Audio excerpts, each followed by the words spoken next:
So today we are going to discuss about we're going to discuss a lot of facts and a little bit about different topics from the prelims perspective, from what can be important, relevant for prelims. Okay, and here we are going to just briefly touch upon small topics. Like we'll discuss all these topics that are important and that can be important, and mostly these topics are drawn from the various test series that are there, mostly vision and insights. Anyhow, and these are important for prelims, तो हमने सोचा है कि हम maybe once in a week इसको upload करेंगे ताकि we'll also be in touch with all the important topics as far as prelims is concerned. So यहाँ पे we are not going to go into great detail into any of these topics. It's just basically like a revision. So we'll call it revising important facts for prelims. Alright, so first of all, let's start with the first. I'll just put numbers here so that it's convenient. We might discuss as many topics as we can for today. And let's see. So let's get started. Now see, the first one. First we'll talk about the three types. यहाँ पे three types of mountains. ठीक है. So there are three types of mountains basically, or rather four, we can say. There are four kinds of mountains. This is not even another kind, but majorly fold mountains, volcanic mountains and block mountains are there. And Himalayan mountains and Alps जो हैं किसमें आते हैं? Himalayan mountains and Alps fall in the category of fold mountains. So Himalayan mountains and Alps are young fold mountains. Okay, so they are young fold mountains, and they have a rugged relief and they have high conical peaks. Aravalli range in India is one of the old fold mountains. So actually speaking, Aravalli is also a fold mountain, but ये जो relict mountains होते हैं, relict mountains, or what we can also call residual mountains, are remnants of old fold mountains. So Aravalli is actually an old fold mountain. Similarly, the Ural mountains in Russia are also old fold mountains, but they can also be considered relict mountains because they are remnants of old fold mountains. And इनका जब denudation हो जाता है, when a lot of it gets eroded, then they become residual mountains. So Aravallis can also be considered as residual mountains or relict mountains, but they come under the category of fold mountains, but old fold mountains. Aravalli range in India is one of the oldest fold mountain systems in the world. Okay, and so that range has been worn down a lot because of the process of erosion. And then there is this.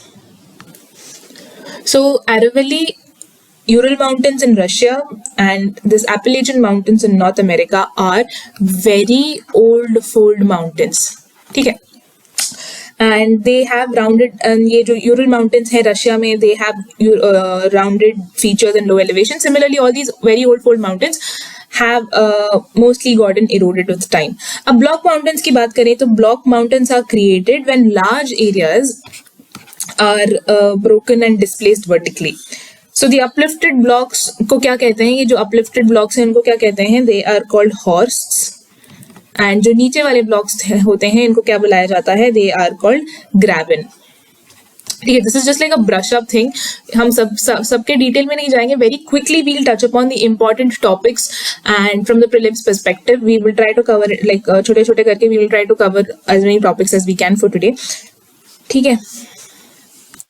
So just touching upon the important points, and this can be very relevant from the prelims perspective, all the topics here.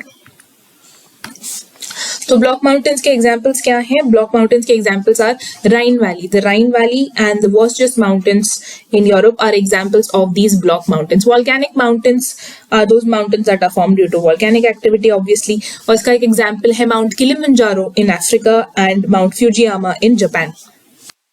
So the kind of question that we can expect here is that, see, there may be the names of the mountains might be given, like say Himalayas and Alps, and maybe something like trying to match the right pair, as in Himalayas and Alps are basically fold mountains. Then the Aravalli range is again an old fold mountain, and then the Ural mountains are basically also fold mountains. So there might be some other, they might be paired with something like a block mountain or something. So nahi, they are all ये Aravalli, Ural, Appalachian, Himalayas, Alps, ये सब fold mountains है. इसमें से Himalayas and Alps are young fold, and बाकी Aravalli, Ural mountains and Appalachian mountains are very old fold mountains. ठीक है. So next quickly we will see, हम लोग उतना ही देखेंगे जितना हमें prelims के लिए जरूरत है. ठीक है, ज्यादा डिटेल में नहीं जाएंगे. We will look at this. Now we'll talk about certain we'll remember that these are the we'll remember the names of the missions that are concerning these space missions that are concerned with planet Venus. तो ये जो Envision है, this is associated with Venus. All these are associated with Venus. तो ये जो Envision है, this was announced by the European Space Agency. ठीक है, European Space Agency announced that it has selected Envision as its next orbiter that will visit Venus sometime in 2030s. तो just इतना ही याद रखने की जरूरत है. Envision is related to Venus by ESA, and इसमें थोड़ा बहुत collaboration, there are contributions from NASA as well. So NASA does have certain contribution. इससे ज्यादा we don't have to go into detail as far as prelims is concerned. So basically this is a mission that will study Venus का atmosphere, its surface, and then वहाँ पे trace gases क्या क्या हैं, and NASA has provided a radar to it, and that will help in imaging the surface. ठीक है, Envision. अब next Da Vinci Plus. अब ये एक Da Vinci Plus, remember that this is also associated with Venus. The Veritas mission is also associated with Venus, and this was announced by NASA. ठीक है, NASA का mission है. NASA selected 2 missions to the planet Venus recently, that is Da Vinci Plus and Veritas mission. अब ये Venus Express, obviously from the name, is a mission to Venus, but this was basically by the European Space Agency. ठीक है, and this was an ESA led mission to Venus, and this was 2005 से 14 तक operated था, and this was basically for atmospheric research. इससे ज्यादा जानने की जरूरत नहीं है. Venus Express by ESA, Da Vinci Plus, Veritas by NASA, all to Venus. सबसे पहला spacecraft that went to Venus, the first spacecraft to Venus was Soviet Union का Venera series. And then it was followed by NASA's Magellan mission, and that basically studied Venus from 1990 to 94. So the first spacecraft to Venus was Soviet Union ka Venera series. One more thing, remember that this Akatsuki mission, whatever the pronunciation, Akatsuki mission is by Japan, and that is also related to Venus. So if you're asked something like which of these missions are concerned with planet Venus, we will be able to now answer such a question, right? Da Vinci Plus, Veritas, Envision, Akatsuki, all these are related to Venus. So next, some facts about this One Nation, One Ration card scheme. But उससे पहले very quickly about the PDS system, that is a public distribution system. So ये जो public distribution system है, this is a food security system that was established under the Ministry of Consumer Affairs, Food and Public Distribution. So ये evolve हुआ था as a system of management of scarcity through distribution of food grains at affordable prices. So PDS के अंदर the commodities that are being allocated to states for distribution are wheat, rice, sugar and kerosene. So these are the commodities that are being allocated to the states and union territories for distribution. Some states also distribute additional items. So 1992 तक जो PDS system था, that was a general entitlement scheme that would cover all consumers without any specific target. But then बाद में 1997 के around, in 1997 actually, the government of India came up with this targeted public distribution system, जहाँ पर focus was laid on the poor. So under this targeted public distribution system, beneficiaries were divided into 2 categories, that is BPL and APL, that is below the poverty line and above the poverty line. So in the year 2000, this Antyodaya Anna Yojana was launched, and this was for the poorest of the poor families. It was a step to make TPDS, that is a targeted public distribution system, aim at reducing hunger among the poorest segments of the BPL population. So BPL में जो poorest population है उसको this Antyodaya अन्न योजना was targeting. So ये जो अंत्योदय अन्न योजना था, that is the AAY scheme, this was launched in 2000 for 1 crore poorest of the poor families. 2013 में ये this National Food Security Act was passed. National Food Security Act was passed in 2013, and this act relies basically on this existing targeted public distribution system for delivering food grains as legal entitlements to poor households. So poor households are legally entitled to get food under this National Food Security Act. So after the National Food Security Act, the right to food became a justiciable right. Quickly, how the PDS system functions: the center and state governments share responsibilities to provide food grains to the identified beneficiaries. Beneficiaries को कौन identify करता है? See, this is an important fact that the identification of eligible families, that is beneficiaries, the issuing of ration cards, जो भी operational responsibilities होती हैं, that is of the state government's responsibility it is. So PDS system के अंदर center and state government share responsibility. Center क्या करता है? Center procures the food from the farmer through FCI, that FCI के through food procure करता है at minimum support price, MSP, from the farmer. It procures from the farmer at MSP and it sells to the state government at this price that is called the central issue price. So इसका काम है, centre का काम है transport करना grains to the godown of states. अब state के अंदर जो डिस्ट्रीब्यूशन है from those godowns to the fair price shop, वो स्टेट गवर्नमेंट की रिस्पॉन्सिबिलिटी है. The distribution is the responsibility of the fair price shop of the state government. Transportation to the fair price shops and distribution there is the responsibility of the state government. So states bear the responsibility of transporting food grains from godowns to each fair price shop, जिसको ration shop बुलाते हैं, and the beneficiary buys the food grains at lower central issue price. So beneficiaries fair price shop से खरीदते हैं इसको, जो भी है depending on ₹1 ₹2 depending on how much it is priced at.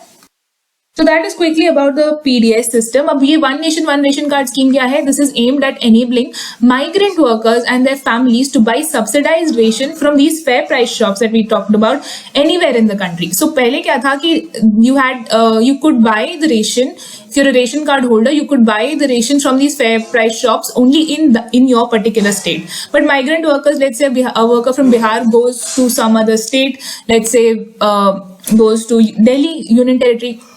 वहां पर he or she will not be able to procure subsidized ration from the fair price shop, could not procure earlier, but ये one nation one ration card scheme आने से they'll be able to do so. So remember that this one nation one ration card scheme is launched under, so this one nation one ration card का जो scheme है, that is launched under this National Food Security Act. So as of now, that is as of January 9th, the 2 states have not yet joined, but they will be covered soon. Assam and Chhattisgarh. इससे पहले West Bengal and Delhi had not joined, but they have joined. See, so if by the time the exam comes, you just keep a check of whether these 2 states have joined or not. Otherwise, till now, all states have not joined. So if there's a statement that all states have joined this one nation one ration card scheme, that is wrong as of now. So the Supreme Court actually directed all the states and union territories to implement the one nation one ration card. ठीक है, तो Supreme Court had issued this direction. So quickly, very quickly, National Food Security Act 2013 का aim था for food security provide करना and all of that. So NFSA जो national Food Security act था 2013 का, that converts into legal entitlements. इससे पहले NFSA तो 2013 में आया. इससे पहले हमने देखा था कि टारगेटेड पब्लिक डिस्ट्रीब्यूशन सिस्टम था, and then there was this AAY scheme that I just told you about. तो ये सब स्कीम्स तो थे, but then this NFSA converts them to legal entitlements. Now these people are bound, they are bound to get the benefits as a matter of right. Okay, so now the beneficiaries of AAY are entitled to get 35 kg of food grains per month, and each priority household person is entitled to get 5 kg food grains per month under this National Food Security Act. One Nation One Ration Card scheme also has come under this particular national Food Security act. ठीक है, इसमें 5 ये वाला जो है यहाँ पर इसमें 5 kg ऑफ फूड ग्रेन्स पर person at ₹3 for rice, ₹2 for wheat and ₹1 for course grains. तो ये जो एक्ट था 2013 का, that is the NFSA, that basically is in line with the goal number 2 of the Sustainable Development Goals that seeks sustainable solutions to end hunger. बाकी इसके अंदर mid day meal scheme, public distribution system, Integrated Child Development Services, all of this is also included in the National Food Security Act. साथ ही साथ this also recognises maternity entitlements.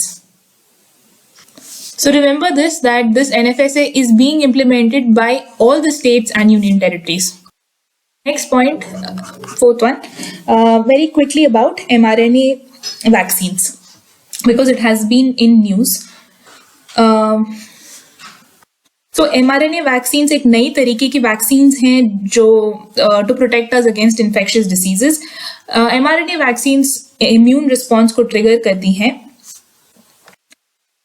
not like the traditional vaccines. क्या करते हैं the traditional vaccines में? क्या होता है, see, to trigger an immune response many vaccines put a weakened or inactivated germ in the body. ठीक है, तो वो weakened virus को अंदर डाल देंगे. जो traditional vaccines होते हैं, they put these weakened germs into the body, and mRNA vaccines वैसा नहीं करती हैं. ठीक है, quickly, if we try and understand, mRNA vaccines, what they do is they teach our cells how to make a protein or even a piece of protein. So they can teach our cells, हमारे cells को ये सिखाती हैं, एक तरीके का protein बनाने के लिए सिखाती हैं. And that particular protein triggers an immune response inside our bodies. तो बेसिकली क्या होता है, I tell you very quickly. देखिए, कोविड mRNA वैक्सीन जो होता है उसमें the Covid mRNA vaccine gives instructions to our cells to make a harmless piece of protein that is known as the spike protein. तो mRNA क्या contain करता है? mRNA basically contains the instructions. So when this vaccine goes in, it gives an instruction to the cell to make this protein. Cell को ये instruct करता है कि ये protein बनाओ, that is the spike protein.